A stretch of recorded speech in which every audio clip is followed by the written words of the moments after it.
portrait above you. I appreciate you having me back in Hanover after all these years.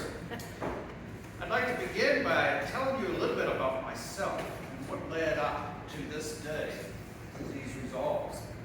As many of you know, I was born and raised here in Hanover. At the age of 18, I married another Hanoverian, a young lady by the name of Sarah Shelton. We struggled our first years. I had trouble finding my way in life, finding the type of work which I was well suited. I tried farming, but that was not successful. My brother and I opened a store together, but that was not successful either. And then on top of everything else, the house that Sarah and I lived in caught fire and burned to the ground. Having nowhere else to go, but yet needing to provide for my family, we moved into Shelton's Tavern. It was owned and operated by Sarah's family, the Sheltons. And in exchange for living there, I had to help out with the guests. I did not mind doing this. In fact, I rather enjoyed entertaining the guests by playing my fiddle. The tavern was located across the street from this building, the Hanover Courthouse. When lawyers came to court to conduct their business, they often stayed at the tavern, or at least had a meal there. I got to know them, I interacted with them, and I would listen as they talked about their cases, the law, and the goings-on in the colonies. I became fascinated with the law, and I started to think, perhaps this is my calling. Perhaps I too could be a lawyer. And so I decided to read the law, which meant that I studied on my own. I taught myself. I did not go to law school. I couldn't afford to go to law school. After all, my house had burnt down. I was living with my in-laws. So, day and night, as time permitted, I would read and study. In those days in Virginia, in order to get a license to practice law, you had to pass an oral examination. I went to Williamsburg, the capital, to take my examination. My examiners were some of the most esteemed legal minds in Virginia at the time. George Witt, John Randolph, Peyton Randolph, Robert Carter Nicholas. Let's just say that they were none too impressed with my legal acumen. They were, however, impressed with my spirit, my delivery, my zest, my charisma, perhaps. So they said, Mr. Henry, we will make you a deal, sir.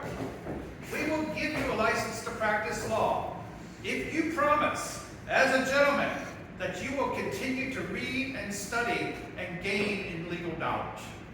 Of course, I readily accepted this offer, and I came back to Hanover armed with my law license. I began to practice law in this courthouse and in courthouses in nearby counties. For the first 3 years of my law practice, I made my living. If you will look at my books, you will see that I collected fees in over 1,100 cases. Now, some of those fees were in things such as poultry, but nonetheless, I did collect fees in 1,100 cases. It was on December 1st, 1763, that I had my first major case, right here in this courthouse. The case became known as the Parsons cause. It was a rather convoluted matter. You see, the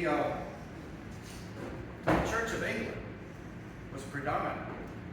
And in fact, every Virginian had to be a member of the Church of England, whether they liked it or not. And landowners were taxed to pay for the salary of the local parson of the Church of England. Also at that time, tobacco was a money crop, a cash crop. And promissory notes for different amounts of tobacco were exchanged, much in the way cash money is exchanged. The House of Burgesses had long before set the salary of the local parson at 16,000 pounds of tobacco per year. The system went along relatively well until the mid-1750s, when there were a number of years of drought. And of course, because the tobacco became more scarce, the price increased dramatically. The House of Burgesses met, and they passed an emergency measure known as the Two-Penny Act. And according to the Two-Penny Act, a clergy could be paid in cash money instead of tobacco at the rate of 2 pence per pound of tobacco. Now everyone was happy with the 2 penny act. Everyone, that is, except for the parsons, because you see the fair market value of tobacco at the time was 6 pence per pound, not 2 pence, triple the amount. So the parsons decided they were going to go to law, as it was called.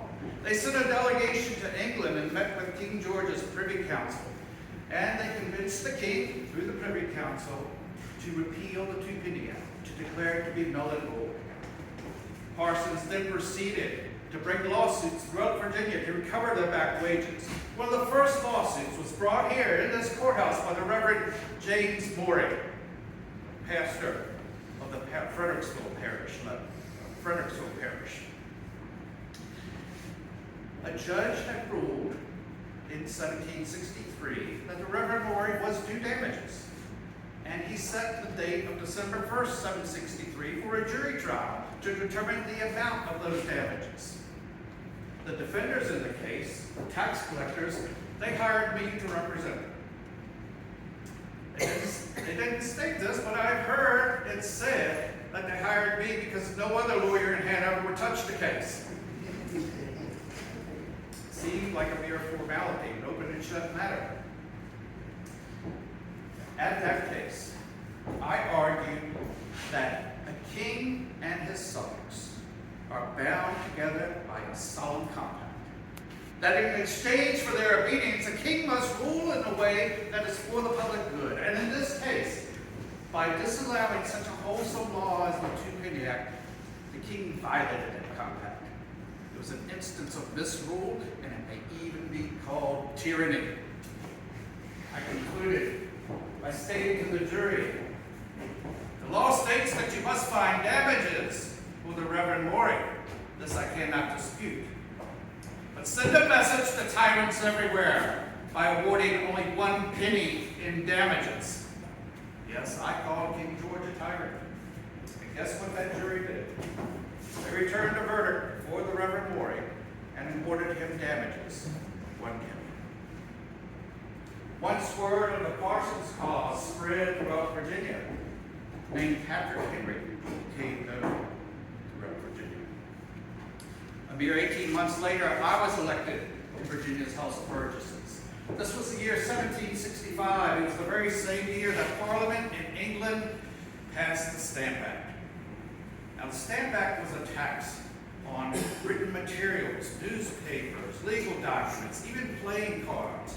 Parliament passed the Stamp Act because England had incurred a huge debt in fighting the French and Indian War several years before. And Parliament reasoned, well, since the war was fought in America, the Americans should pay for it. The Americans, of course, did not agree with that. The first thing I did as a new member of the House of Burgesses was to introduce the Stamp Act Resolves. It was a listing of our objections to the Stamp Act. And I stated at the House of Burgesses that Caesar had his Brutus, Charles I his Cromwell, your cries is treason, and George III made profit by their example. The Stamp Act Resolves were published throughout the colonies and in England. So at this time, not only did, say, John Adams and Benjamin Franklin know the name of Patrick Henry, but King George III also did. A year later, Parliament rescinded the Stamp Act. And over the next few years, Parliament imposed some taxes and they repealed others. By 1773, the only tax that remained was a tax on tea. And you know what happened then? That's right, the Boston Tea Party. In December of 1773, Bostonians threw English tea into Boston Harbor. English didn't like it. Parliament passed a series of measures. They called them the coercive acts. We refer to them as the intolerable acts. The Port of Boston was closed. Trial by jury was in many cases suspended. The Charter of Massachusetts was rescinded. And soldiers were quartered in private homes against the wishes of the host. That's right, Bostonians were forced to house and defeat British soldiers. We feared that what happened in Boston could happen here in Virginia or any of the other colonies.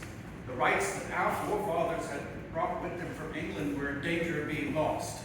And at the heart of the matter, the core of the matter, was a question of who had the right to tax us.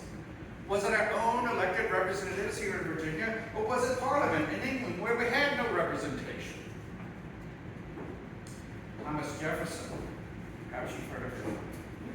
He was a member of the House of Representatives. And on May the 24th, 1774, he introduced a resolution calling for a day of prayer and fasting on June the 1st to be in concert with our friends in Boston, in sympathy with those in Massachusetts. By doing so, we angered Virginia's royal governor, a detestable man by the name of Lord Doe. And not 2 days later, Dunmore dissolved the House of Burgesses. He dismissed us. We did not think that Dunmore had the right to dissolve us.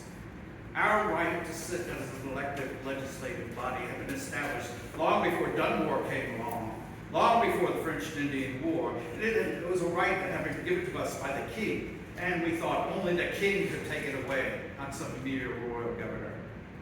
So we vowed that we would continue to be, illegally perhaps, but we would continue to be. We went down the road in Williamsburg to Raleigh Tavern, and we met. We elected Peyton Randolph as our leader and our spokesman. We knew we would have to meet again on a more formal basis. So that meeting set into motion a series of conventions that were going to be held in Virginia. The first to be scheduled for August of 1774. In the intervening months of June and July, the delegates went back to their home counties. And those home counties held meetings to elect delegates to that first Virginia convention and to instruct those delegates as to what they want accomplished. In Hanover, the meeting and the resolves were held on July 20th, 1774. Let me repeat that date. July 20th, 1774. The resolves read as follows.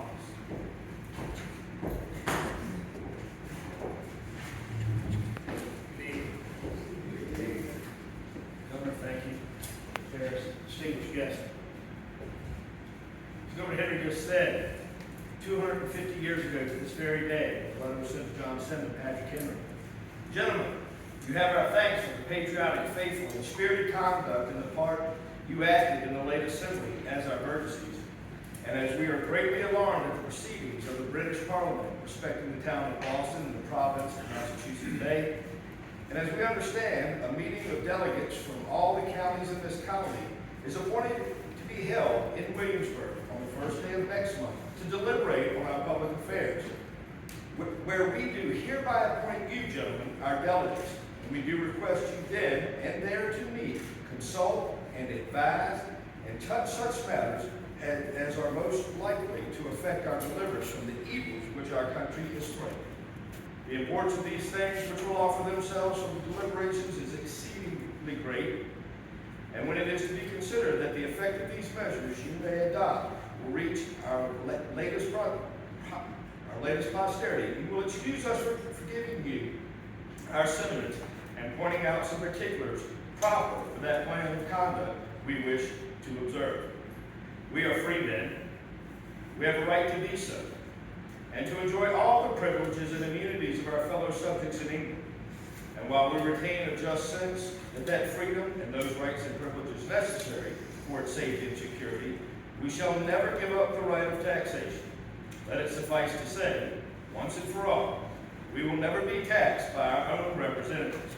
This is the great badge of freedom, and British America hath hereunto distinguished by it, and when we, See the British Parliament trample upon that right, and acting with determined resolution to destroy it, we should wish to see the united wisdom and fortitude of America collected for its defense.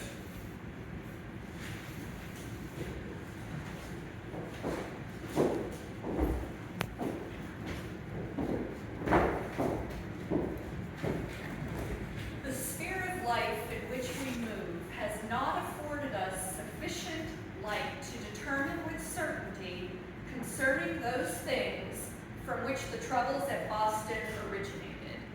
Whether the people there were warranted by justice when they destroyed the tea, we know not, but we know this, that the Parliament, by their proceedings, have made us and all of North America parties in the present dispute, and deeply interested in the event of it, insomuch that if our sister colony of Massachusetts Bay is enslaved, we cannot long remain free. Our minds are filled with anxiety when we view with the friendly regards our parent state turn to enmity, and those powers of government formerly exerted to our aid and protection formed into dangerous efforts for our destruction. We read our intended doom in the Boston Port Bill, in that for altering the mode of trial in criminal cases, and finally in the bill in altering the form of government in Massachusetts Bay. These several acts are replete with injustice and oppression, and strongly expressive of the future policy of Great Britain towards all of her colonies. In a full, uncontrolled operation to this detestable system in its earliest stages, it will probably be fixed upon us forever. Let it therefore be your great object to obtain a speedy repeal of those acts, and for this purpose, we recommend the adoption of such measures as may produce the hearty union of all of our countrymen and sister colonies. United we stand, divided we fall. To attain this wish for union, we declare our readiness to sacrifice any lesser interests arising from soil, climate, situation, or productions peculiar to us.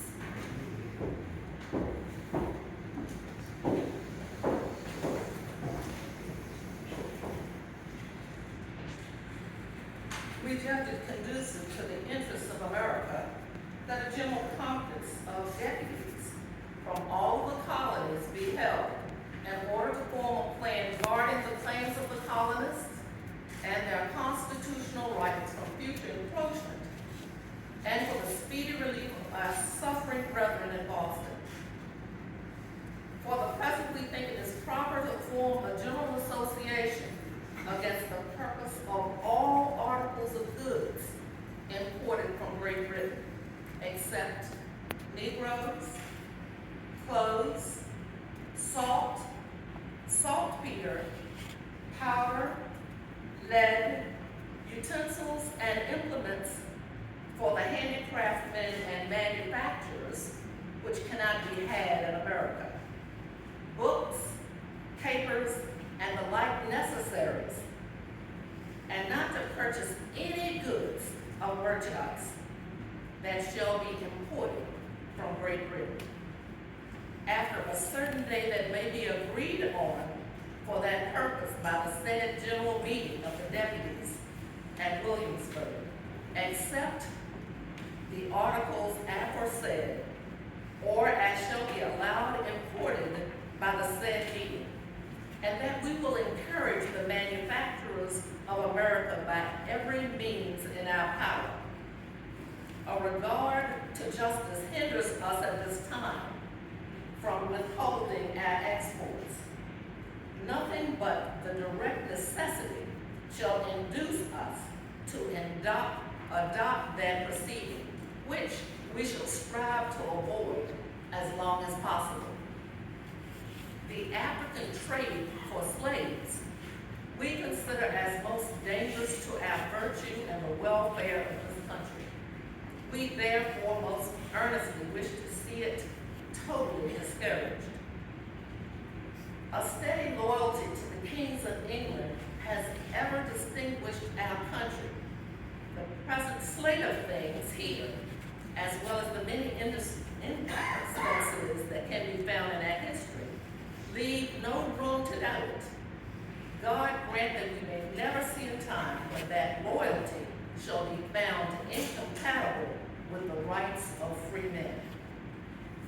Our most ardent desire is that we and our latest posterity may continue to live under the genuine, unaltered Constitution of England and be subjects in the true spirit of that Constitution to His Majesty and His illustrious house. And may the wretches who affirm that we desire the contrary feel the punishment due to falsehood and villainy. While prudence and moderation shall guide your counsel, we trust, gentlemen, that firmness, resolution, and zeal will animate you in the glorious struggle. The arm of power which is now stretched forth against us, is a formidable one. But we do not despair. Our cause is good, and if it is served with constancy and fidelity, it cannot fail of success. We promise you our best support, and we will heartily join in such measures as a majority of our countrymen shall adopt for securing the public liberty. Resolved that the above address be transmitted to the printers to be published in the Gazettes. William Pollard, Clerk. Thank you for those inspiring words. The other delegate from Hanover was Mr. John Syme, who happens to be my half-brother. We took those resolves with us to Williamsburg. Other delegates brought resolves from their counties. Thomas Jefferson arrived with resolves from Albemarle. George Washington arrived with resolves that he and George Mason had written from Fairfax County. The first Virginia Convention was held in Williamsburg in the Apollo Room of Raleigh Cavern from August 1st to August 6th that year, 1774. Most important work of that first convention was to elect delegates to the First Continental Congress, which was to be held in Philadelphia the next month. 7 delegates were elected from Virginia. Among these were Peyton Randolph, who was chosen to be president of the First Continental Congress, George Washington, and myself. I argued that we must stand united. We must stand together as one. And I stated, I'm no longer a Virginian. I'm an American. Well, to be completely honest, the First Continental Congress did not accomplish a whole lot. We knew a storm was coming, and we knew we would have to meet again at a later date. We all returned to our own colonies to contemplate how to proceed. In Virginia, our leader, Peyton Randolph, called for a second Virginia Convention to be held. This was to be held in March 1775. The situation had gotten so that we feared we could no longer meet in Williamsburg. That detestable man, Lord Dunmore, would no doubt arrest us if we were to set foot in Williamsburg. So the second Virginia Convention was held in Richmond, 50 miles away. Thus, scouts would be able to tell us whether Dunmore had sent his troops to arrest us. Richmond at the time was a small town. Only about 600 people lived there. The Henrico Parish Church, later known as St. John Church, was the only structure in town large enough to hold the 120 delegates who were expected to attend the convention. The Reverend Miles Selden, who was the rector of the parish, he was in sympathy with the colonial cause. As mentioned, Thomas Jefferson was there, George Washington was there, Richard Henry Lee, Benjamin Harrison, Robert Carter Nicholas, Thomas Nelson Jr., the leading gentlemen of Virginia were there at the time. According to the laws of that day, we were all white men, and we were all landowners. That was the rule. Couldn't be in the House of Burgesses or a convention delegate unless you were a white male and owned land. And what else did we have in common? Well, if you owned land in Virginia at that time, what else did you probably own? That's right, people.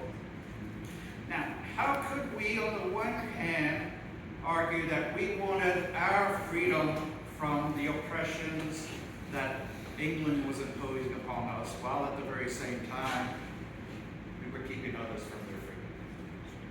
Some of us thought about that contradiction. We wrote about it. We talked about it. Others paid it no mind. I had written a letter to a Quaker friend of mine in which I stated, "Who would believe that I am the master of slaves of mine purchase? I will not justify it. I, Thomas Jefferson, George Washington, we all knew there was a moral issue there. And yet, we went with the convenience and the contradiction. And I lived with that until my death. My mission at the Second Virginia Convention was to convince those gentlemen that the time had come for Virginia to prepare for her own defense. I knew war was coming. George Washington knew war was coming. He and I had corresponded about the need for a Virginia militia. Sure, there were militias in the various counties, but there was no coordination or communication between them, and that was vital if war were to break out. So I introduced a resolution at that Second Virginia Convention calling for the establishment of a militia for the defense of the colony of Virginia. There was much debate about my resolution. Many were opposed to it. They felt the time had not yet come that we should continue to negotiate with England. We should appeal to England. We should endeavor to continue on a peaceful path. Finally, I said to those delegates, "It is in vain, sir, to extenuate the matter. Gentlemen may cry peace, peace, but there is no peace. The war has actually begun. The next gale that sweeps from the north will bring to our ears the clash of resounding arms. Our brethren are already in the field. Why stand we here idle? What is it that the gentlemen wish? What would they have? Is life so dear or peace so sweet as to be purchased at the price of chains and slavery? Forbid it, Almighty God! I know not what course others may take, but as for me, give me liberty or give me death." My resolution passed by just a few votes. Virginia had sent the word to the rest of the world that we were preparing for war, and we would defend ourselves. 27 days later, April 19th, shots were fired at Lexington Green. The war for our independence had indeed begun. George Washington, the sword of the Revolution, went on to lead our troops to victory. Thomas Jefferson, the pen of the Revolution, went on to write the Declaration of Independence. And what about Patrick Henry, that obscure country attorney from Hanover County? I went on to become the first elected governor of a free Commonwealth of Virginia. Let me leave you with one more thought. I made my last public speech in March of 1799 at Charlotte Courthouse, Virginia. At that time, there was a division growing within the country. Alien and Sedition Acts, Kentucky resolutions, Virginia resolutions. This division ready to tear a young country apart. I argued in that final speech that any change that we make must be done so through constitutional means. And I stated, divided we stand. Divided, united we stand. And divided